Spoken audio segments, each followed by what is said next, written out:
Hi, time for another beer review.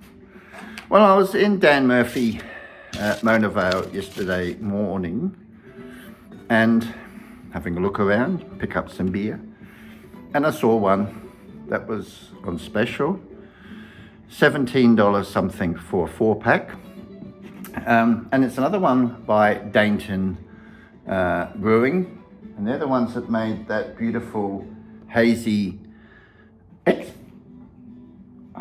IPA that I like so much and is sitting on the shelf of fame. This one was $17.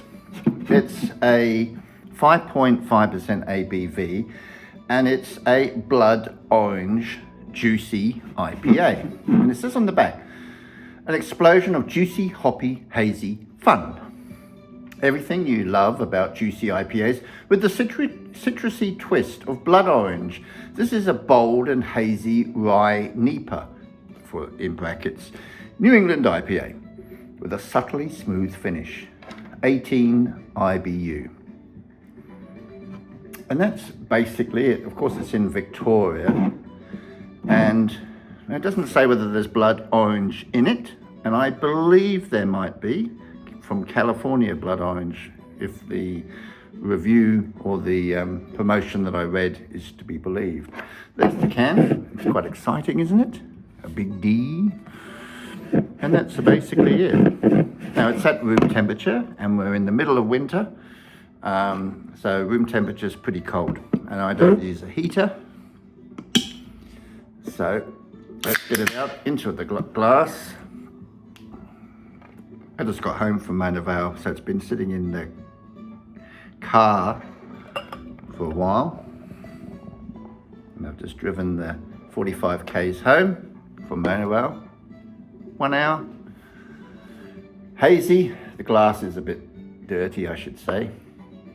Big head on it, very hazy. Let's have a sniff. Citrusy, kind of malty. Quite a nice smell. Now it's not a huge ABV, so I'm getting that. I'm getting that sort of not pissy mouthfeel, but to the lower end of the mouthfeel. It's medium to low, but it smells nice. It's got a persistent smell, and I think that's good on a beer. You know how you drink a beer sometimes and you sniff it and it smells great, and then you sniff it again and you can't smell it. So this one is persistent. Every time I put my nose to it, I can smell it. It's hazy, it looks good. Let's have a taste.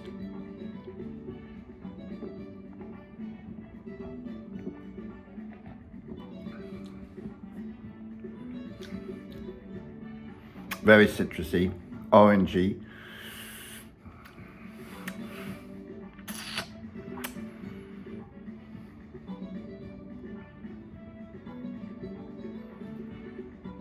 Sometimes when you have a beer, you want a beer, whether it be a porter, an IPA, an XPA, Expialidocious, lager, pilsner, whatever, and you want a straight up beer. Now they might add different kinds of hops,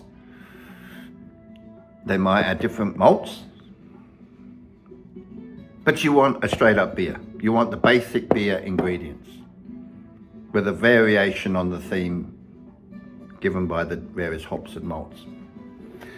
And if you're like me, the idea of putting an adjunct in like, rice is okay because it's a grain, but putting a fruit juice in, putting honey in, putting peanut butter in, putting something like that into a beer doesn't really gel with me. And I know that there's a lot of brewers out there now who are putting fruit juices in and juices in and basing their beer, basically making a beer from a juice. And to me, that doesn't really float the boat. And it's funny because yesterday, Helen gave me a beer that she'd bought, and it was one from Yuli's Brews in Alexandria, and it was a pink grapefruit-based beer. And to be honest, it was a low ABV. I think it was 4 point something percent.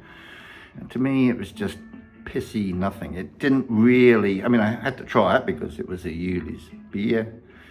Didn't really float my boat. Now, whether this has got blood orange or not in it, and I believe it does,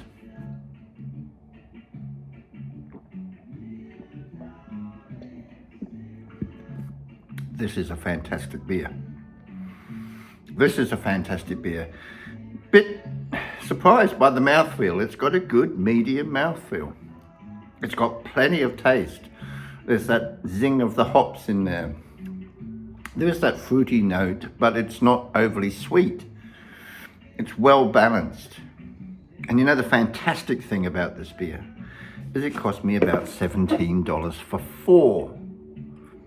So I got 8 of them. Really, really amazing stuff. I think it was reduced. I think it was a clearance stock. But send them all my way. I love it. It's a great beer. A fantastic beer. This one is going next to its brother on the shelf of fame. Definitely. Dainton. That's 2 out of 2. 2 out of 2 for your beer for me. This is an independent brewery with class. Very, very impressive. Keep up the good work, mates. Looking forward to reviewing some more of your beer. This one works. Bye.